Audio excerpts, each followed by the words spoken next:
سنو سنو اللہ کا کلام کیا کہتا ہے، اٹھو اٹھو قرآن کا پیغام کیا کہتا ہے، سنو بسم اللہ الرحمن الرحیم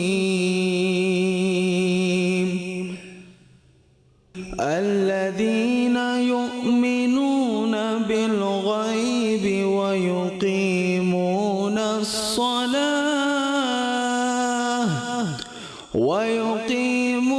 الصلاة ومما رزقناهم ينفقون۔ بسم اللہ الرحمن الرحیم۔ الذین وہ جو یؤمنون ایمان لاتے ہیں بالغیب غیب پر، اور یقیمون قائم کرتے ہیں الصلاۃ نماز، اور مما سے جو رزقنا ہم نے روزی دی ہم انہیں ينفقون خرچ کرتے ہیں۔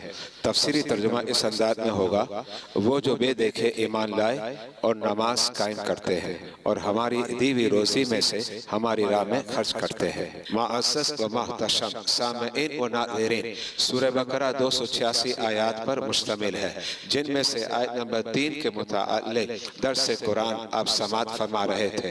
آج آیت نمبر 3 کے تیسرے حصے وَمِمَّا رَزَقْنَاهُمْ يُنْفِقُونَ، یعنی ہماری دی ہوئی روزی میں سے ہماری راہ میں خرچ کرتے ہیں کے متعلق درس سماعت فرمائیں گے۔ یہ متقین کا تیسرا وصف ہے۔ مذکورہ حصے میں 3 باتیں بہت زیادہ قابل توجہ ہیں، جن کو آپ کے سامنے الگ الگ پیش کروں گا۔ معزز و محتشم سامعین و ناظرین، نمبر 1، کلام رحمان کا انداز رزقنا سے وعدے کیا جا رہا ہے کہ ہم کو سب کچھ رب کی بارگاہ سے ملا ہے۔ اگر یہ سوچ ہماری عملی زندگی میں صحیح انداز میں راسخ ہو جائے تو یقیناً ہم صابر بن جائیں گے اور بے صبری کے مرض سے چھٹکارا مل جائے گا۔ کسی کے انتقال ہونے پر یا بڑی آفت کے واقع ہونے پر ہم انا للہ و انا الیہ راجعون پڑھتے ہیں۔ اس کا کیا مطلب ہے؟ یہی تو ہے کہ چیز اللہ کی ہے اور اسی کی طرف لوٹ گئی۔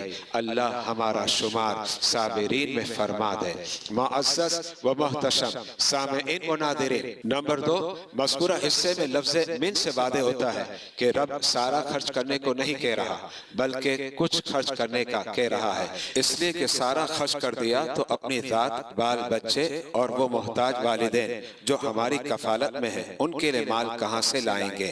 اسی لیے جان عالم علیہ السلام نے ارشاد فرمایا، بہتر صدقہ وہ ہے کہ جب صدقہ کرے تو اتنا کرے کہ خود فقیر نہ بن جائے، اور جناب یہ تصور رکھے کہ اس کا مال اس کی راہ میں خرچ کر رہا ہو۔ کسی نے کیا خوب کہا، جان دی ہوئی اسی کی تھی، حق تو یہ ہے کہ حق ادا نہ ہوا۔ معزز و محتشم سامعین اور ناظرین، تیسری بات یہ ہے کہ مذکورہ حصے میں لفظ ينفقون سے واضح ہوتا ہے کہ زکوٰۃ سال میں 1 مرتبہ اور صدقہ تو خیرات موقع بموقع راہ خدا میں خرچ کرتا رہے۔ اللہ تبارک و تعالی درس قرآن کے صدقے عمل کی توفیق عطا فرمائے، آمین۔ اس سلسلے کو آپ حضرات دیکھ سکیں گے ہمارے یوٹیوب چینل وسیم ضیائی اور ہمارے فیس بک پیج مرکز العلوم پر، اور مزید اسلامی معلومات اور دینی کتابوں کے لیے وزٹ کریں ہماری آفیشیل ویب سائٹ www.wasimziai.com۔ سنو سنو اللہ کا کلام کیا کہتا ہے، اٹھو اٹھو قرآن کا پیغام کیا کہتا ہے، سنو سنو